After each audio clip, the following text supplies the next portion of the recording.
Alrighty then, liebe Leute, und damit ein herzliches Willkommen zu einer weiteren Folge Chicks and Fidget. Und Wer hätte das gedacht? Remix. Wer hätte das gedacht? ja, zwei Themen heute. Vorher werden wir wahrscheinlich bestenfalls in einem der nächsten Parts mal drüber reden, wie es mit EU4 aussieht. Die bei mir im Discord sind, die wissen, dass ich da eigentlich ein paar Sachen vorhatte, und ich habe jetzt aber die Befürchtung, also es gibt demnächst ein Wochenende, wo ich halt von Freitag bis Montag tendenziell vielleicht gar nicht wirklich am Rechner bin. Ich habe die Befürchtung, dass EU4 genau an diesem Wochenende startet. Deshalb werden wir mal im nächsten Part drüber reden, was wir da machen können. Zum einen, wenn ich spielen kann, zum anderen auch, wenn ich nicht spielen kann. Und die bei mir im Discord sind, die wissen schon, wo die Richtung hingehen soll. Von EU4 kommen wir aber zu EU3 und auch zu eigentlich allen anderen Servern, aber es ist ja im Prinzip gestern rausgekommen, dass wir nicht nur ein schönes Vierer-Event haben, ja, mit Gold-Event, Seelen, wieder Pet-Event und auch dem Witches Dance. Wobei auf EU3 der Witches Dance jetzt nicht so mega krass ist, aber auf den anderen Servern ist er auch sehr geil. Sondern dieses Event findet statt von Donnerstag an. Das heißt 4 Tage lang Gold-Event. Und das heißt natürlich Mittwoch heute. Macht eure Quests. Ich hoffe, ihr habt sie schon gemacht. Wenn nicht, macht sie schnell durch und ballert noch eure Stadtwache rein, damit ihr halt kurz nach 0 Uhr schon den maximalen Bonus bekommen könnt. Also bestenfalls müsstet ihr 14 Uhr gestartet haben, damit ihr dann gleich Freitag weiterspielen könnt und eben keinen Goldverlust habt.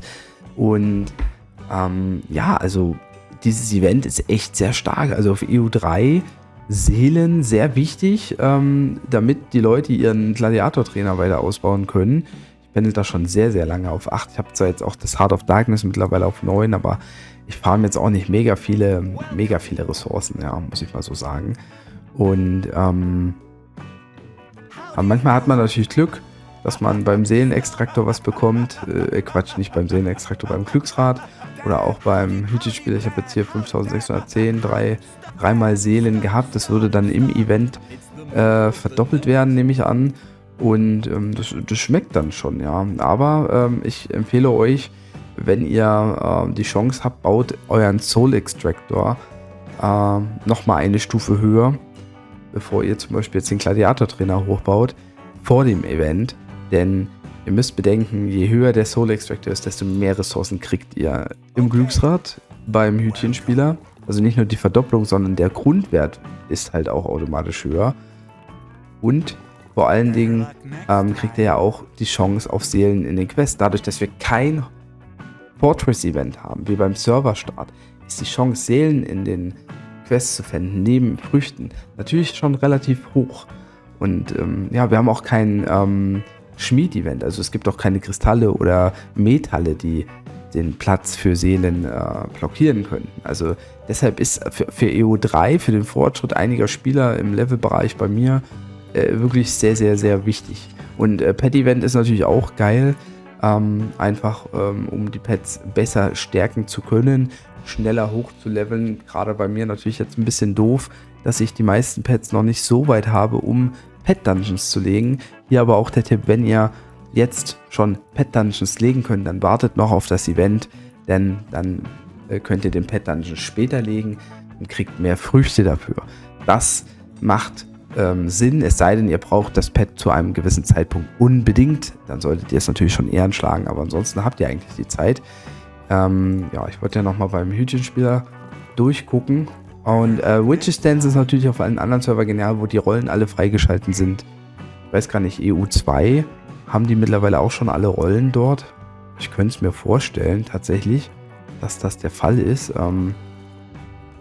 Könnt ihr mal gerne, wenn ihr auf EU2 spielt, einen kurzen Wink mit dem Zaunpfeil geben, wie es denn dort aussieht. Auf EU3 eben bedarf es ein bisschen Glück, wenn ihr ein paar Gegenstände bekommt, dass das eben gerade auch die sind, die Hexe haben will, aber es ist trotzdem für EU3 eine sehr gute Eventkombination, und das für 4 Tage, das ist wirklich sehr stark. Genauso sind 4 Steine hier beim Hütchenspieler zu finden, auch überhaupt nicht von schlechten Eltern, da will ich mich nicht drüber ärgern.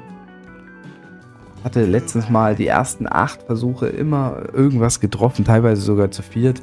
Ja, und dann habe ich es doch nicht geschafft. So einen perfekten Run, so mit 10 mal mindestens 3-mal irgendwas Gleiches zu haben, das habe ich, glaube ich, einmal geschafft, aber ich habe es halt, glaube ich, nicht recorded. Das ist dann so auch ein bisschen ärgerlich.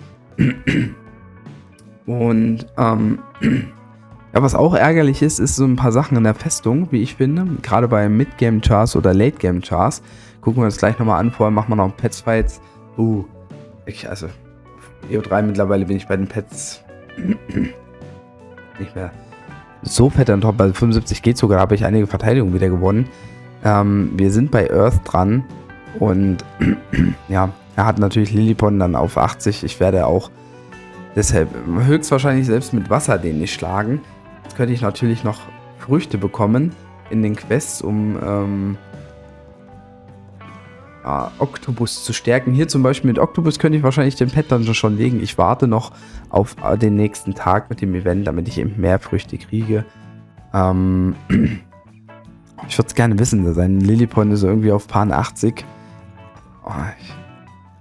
Ich greife einfach mal den an, ja, ich werde kaum einen schlechteren bekommen, das ist halt, ja. Oh, das sieht gut aus. Das sieht sogar sehr gut aus.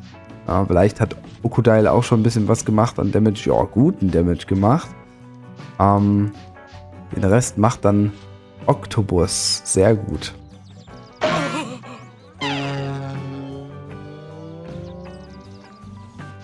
Schön, dass das jetzt auch funktioniert. Und trotzdem 81 Ehre. Also er war nicht viel weiter unter mir in der Ehrenhalle. Extrem. Er mit Earth 123. Man kann davon ausgehen, dass Lillipon auf Level 100 ist. Das ist wieder so ein Coinflip-Ding. Ich bin auf 138. Wir haben ähnlich viele Pets. Ich würde also mit Erde gegen ihn theoretisch gewinnen. Hier habe ich 5, 7. Hier habe ich ein Pet weniger. Ist die Frage. Riskiere ich das? Riskiere ich das mit Licht? Schlechtes Habitat, ein Pet weniger und Tink nur auf 99 natürlich. Ja, okay. Komm. Bam. Da ballern wir die 100 rein, da kenne ich nichts. Ach komm, wir riskieren es. Wir haben heute einen Lucky Day. Lucky Day würde ich sagen bei den Pet Fights. Er sieht nicht so gut aus. Also beide Starter-Pets werden auf jeden Fall besiegt. Also es ist immer noch ein Coinflip. Jetzt ist die Frage, besiegt Tink Lillipon oder besiegt Lillipon Tink? Ja, die Crits entscheiden und oh nein, wie unlucky. Oh, schade. Das ist natürlich wirklich unlucky, weil wenn so ein Pet dann gegen ein hinteres Pet so kämpft und trotzdem guten Hit macht, ja, dann ist da schon einiges Leben verwirkt. Gut, hier hat es jetzt funktioniert. Ich sollte Level-Vorteil haben gegen Lil Beats Up, den er wahrscheinlich spielt. Wenn er Red Fufuk spielt, dann wiederum ist es vielleicht ausgeglichen. Nein, er spielt Lil Beats Up. Aber er hat halt ich habe den Level-Vorteil, das sollte ich gewinnen. Das sollte ich gewinnen. Sehr geil. Sehr, sehr geil. Da geht's hier weiter. Dann ja, könnten wir es jetzt hier auch mit Feuer riskieren. Feuer haben wir 5, 8, auch 11 Pets, also gleiche Pet-Anzahl. Wir haben leider natürlich nur Pyrophibus. Da kann sein, dass Lillipon mit 50% HP gewinnt. Dann habe ich keine Chance mit Ambassel, aber es macht schon Sinn, den jetzt so anzugreifen. Rosa links ist dann doch ein bisschen stärker noch und es sieht gut aus. Es sieht auch hier wieder gut aus. Er hat sich der Krieger durchgesetzt gegen den Hundschachter. So wollen wir das sehen, Leute. So wollen wir das sehen. Zack. Bam. 120 Ehre, Mensch, da boostet es mich ja richtig vor. Jetzt haben wir hier Xipi, hat auch 11 Pets. Der ist mit 138, also das heißt, ich sollte tendenziell einen kleinen Level-Vorteil haben. Den würde ich jetzt auch mit Earth angreifen. Oh, vielleicht habe ich keinen Level-Vorteil, weil er hat einen 86er Lillipon. Dafür hat mein 100er Lillipon noch ein bisschen was über. 43. Ja, das ist es. Jetzt muss Lillipon hier ein bisschen Damage machen. Das ist jetzt der Vorteil. Evaden und Critten. Evaden und Critten. Ja, Critten tut er nicht. Evaden tut er immerhin. Jawohl, schön. Genau das ist es. Das wollen wir sehen. Damit hätte ich die Chance, trotz schlechteren Levels, ihn zu schlagen. Aber es muss nichts heißen. Es sind, glaube ich, 10 Level trotzdem immer noch im Vorteil. Oh, 13 Level. Nee, das ist... Nee, das schaffe ich nicht. Shit. Ein bisschen Damage kriegen wir hin, aber... Die Crits sind viel zu fett. Das ist... Ach, shit. 143 Ehre verloren. Ich raste aus. Ein 96er Zenok gegen ein 93er Lillipon. Also Lillipon hat gewonnen und jetzt habe ich natürlich den Salat. Denn jetzt greift sein 93er Lillipon mein 36er Rosa links an und wenn der jetzt crittet, macht er auch viel Damage. Und seinen Little Beats Up, ich würde sagen, das könnte auch ungefähr Level 30 haben. Gut ist, dass der jetzt aber hier schon kaputt gegangen ist. Er hat nur Level 18. Nee, dann. Ja, aber leider nur 59 Ehre. Schauen wir mal. Insgesamt sind wir ein bisschen vorgekommen. Aber was willst du machen? Und da würde ich sagen, kommen wir jetzt noch zum zweiten Part meines Videos, wenn wir uns mal jetzt meinen Long-Term-Char angucken, meinen Main-Char, einen Assassin. Da werde ich irgendwann jetzt mal, wenn ich die Gelegenheit habe, auch versuchen, nochmal ein paar Dungeons zu legen. Ich denke, da geht noch ein bisschen was im Level. Einige habe ich ja schon mal gemacht. Vielleicht müsste ich mir auch mal dann die SF-Game-Tools ranziehen dazu, um mich da ein bisschen gutachten. Hier müssen wir jetzt auch darauf achten, dass wir eben ein paar Items, gerade die den schönen hohen Wert haben, dann in Witches Dance auch verkaufen, Gewinn bringt, das macht Sinn. Und was halt natürlich eben schade ist bei solchen Chars, ist die Festung. Wir haben zigtausend Ressourcen. Ich könnte jetzt hier auch noch ein Nöcher skippen für Gems, um ein bisschen was loszuwerden. Das würde immer noch nicht reichen. Auch das Upgrade könnte ich instantly finishen und das nächste starten. Wir haben halt einfach so viel an Ressourcen, sodass ich sage, wir brauchen in der Festung, und da lehne ich mich jetzt mal an das letzte Video, an das Reaction-Video von Capso, der ja auch einen Vorschlag für die Festung gegeben hat mit dem zweiten Bauarbeiter, dass wir einfach in der Festung noch mehr brauchen, mehr Content brauchen für Mid-Game und Late-Game. Und ich erinnere bei so einer Burg dann immer gerne an den Marktplatz. Wir brauchen einen Marktplatz. Ein Marktplatz, der es möglich macht im Early Game oder vielleicht, also wenn man ihn schon freischalten würde, vielleicht auch Ressourcen zu kaufen, die man braucht. Natürlich für Gold teuer, ne, Bedarf hoch ist, Angebot knapp ist, ne, dann sind die Preise auch hoch. Wenn natürlich das Angebot riesig ist und der Bedarf gering ist, sind die Preise gering. Das heißt, man wird das Ressourcen jetzt nicht für viel Gold, aber für ein bisschen Gold verkaufen können oder vielleicht sogar mit einem gewissen Umrechnungswert tauschen können gegen andere Ressourcen, die man halt mehr braucht. Das würde ich feiern. Das Ganze könnte man ja sogar gildentechnisch erweitern. Dass so ein Marktplatz für die Gilde, also dass man quasi wie früher in den Gildenkassen Gold einsenden konnte, könntest du gegebenenfalls halt Ressourcen in der Gilde speichern, wo zum Beispiel mit so einem Button hier für Festungen, dass du dann Holz und Steine zum Beispiel speichern kannst, einen gewissen Grad davon zumindest, und sich ein anderer Spieler diese Mengen dann abholen kann. Natürlich immer auch in Relation zum Level und auch zu den Ausbauten. Ne, ist natürlich klar, dass dann einer mit Festung 20 allen Ausbauten Millionen Ressourcen reinballert und ein neuer Spieler nimmt sie sich dann. Nee, so wird es nicht laufen. Aber es könnte ja in die Richtung gehen, dass man eben auch Gold dafür bezahlen muss oder dass es umgerechnet wird. Das ist alles möglich. Das stelle ich mir in der Festung sehr gut vor und eben gerade auch aktiven Content zu bringen für die Festung. Wir haben, also man baut schon immer mal Ressourcen aus und oder hier Soldaten greift an, Verteidigung könnte man eigentlich jetzt auch mittlerweile mal ausbauen, aber es ist wurscht, wir haben so viele Ressourcen.